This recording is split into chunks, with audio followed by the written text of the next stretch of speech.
Assalamualaikum warahmatullahi wabarakatuh. Alhamdulillahilladzi aujabana shiyama Ramadan fi syahri Ramadan wa ja'ala lailahu qiyama Ramadan. Wassalatu wassalamu ala Muhammad ibn Abdillah wa ala alihi wa sahbihi wa man tabi'ahum bi ihsan ila yaumil qiyamah. Amma ba'du. Alhamdulillah, segala puji bagi Allah Subhanahu wa taala yang telah memberikan kita kesempatan untuk bersama-sama menyambut bulan Ramadan yang penuh berkah ini. Bulan yang Allah siapkan, yang Allah istimewakan dengan ibadah puasa. Sebuah amalan yang memiliki banyak hikmah dan keutamaan.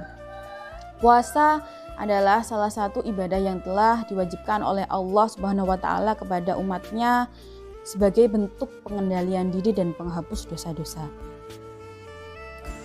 Dalam kesempatan yang berbahagia ini, marilah kita tingkatkan kultivasi spiritual. Apa sih kultivasi spiritual itu? Kultivasi yaitu mengelola atau pengelolaan.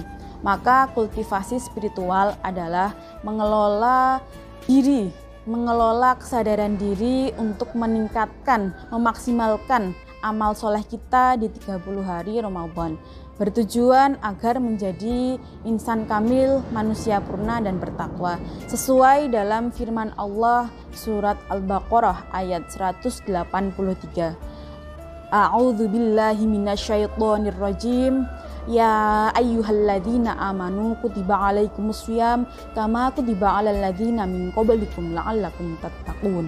Artinya, wahai orang-orang yang beriman, diwajibkan atas kamu berpuasa sebagaimana diwajibkan atas orang-orang sebelum kamu agar kamu bertakwa.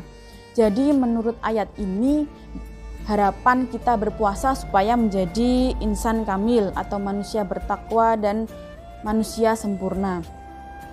Dalam mencapai tujuan tersebut, ada 3 macam tingkatan dan kriteria puasa menurut para ulama. Yang pertama adalah puasa syariat, yang kedua adalah puasa thariqat, dan yang ketiga adalah puasa hakikat. Puasa syariat ialah puasa yang menahan diri dari makan, minum, dan segala hal yang membatalkan dari terbitnya fajar hingga tenggelamnya matahari semata-mata karena Allah dengan beserta syarat-syaratnya. Sedangkan puasa thariqah ialah puasa badaniyah yang dilakukan siang maupun malam sehingga kita terhindar dari segala perbuatan yang tercela. Sebagai salah satu contohnya yaitu menghindari dari perbuatan badaniyah, menggunjing, berkata kotor, dan melakukan hal-hal yang tercela. Sedangkan puasa hakikat ialah puasa yang dimana kalbu kita hanya berharap kepada Allah Subhanahu wa taala saja dan tidak condong kepada makhluk selain Allah di dalam hati kita. Puasa hakikat ini adalah tingkatan puasa tertinggi yang dicapai oleh seseorang. Orang yang sudah sampai di tingkatan puasa ini tidak berharap apapun selain Allah Subhanahu wa taala, karena tidak ada kenikmatan satupun yang bisa dirasakan menandingi kenikmatan nanti ketika bertemu dengan Allah di yaumil qiyamah.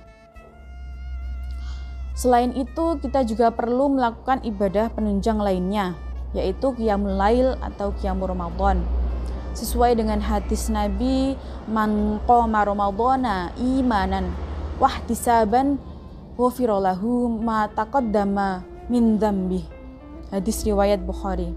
Barang siapa qiyamul Ramadan, salat pada malam Ramadan karena iman dan semata-mata taat kepada Allah, maka akan diampuni dosa-dosanya yang telah lalu. Hadis riwayat Al-Bukhari. Imam Nawawi berkata dalam syarah Sahih Muslim, yang dimaksud qiyamul lail adalah salat tarawih. Namun pengertian qiyamul lail menurut para ulama dalam arti luas bisa berarti sholat tahajud, bisa sholat witir, bisa sholat sunnah mutlak, atau juga bisa membaca Al-Quran yang dilakukan di malam hari. Sahabati yang dirahmati Allah, lalu apa sebenarnya cita-cita dan harapan kita di bulan Ramadan ini? Jawabannya ialah menyempurnakan Islam dan iman kita agar menjadi manusia yang kamil atau manusia sempurna dan bertakwa. Harapan ini menjadi harapan penyempurna bagi seluruh umat Islam. Artinya semua amal ibadah kita harus dilakukan semata-mata hanya karena berharap ridha Allah Subhanahu wa taala. Sahabati yang dirahmati Allah, dengan begitu kultivasi amal soleh atau pengelolaan amal soleh kita di 30 hari Ramadan akan maksimal dilaksanakan. Karena pada dasarnya setiap manusia senang berbuat baik secara naluriah. Dorongan beramal soleh atau berbagi kebaikan ada pada diri setiap insan, bahkan pada orang yang kurang baik sekalipun. Di samping karena memang amal soleh juga dapat memberikan manfaat baik bagi pelakunya, yaitu ketenangan batin.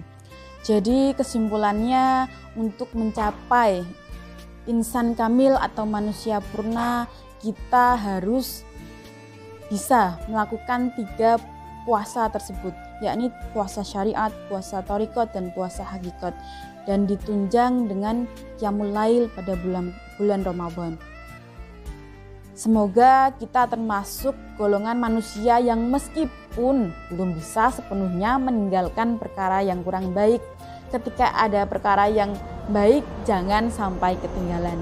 Wal afu minkum. Wassalamualaikum warahmatullahi wabarakatuh.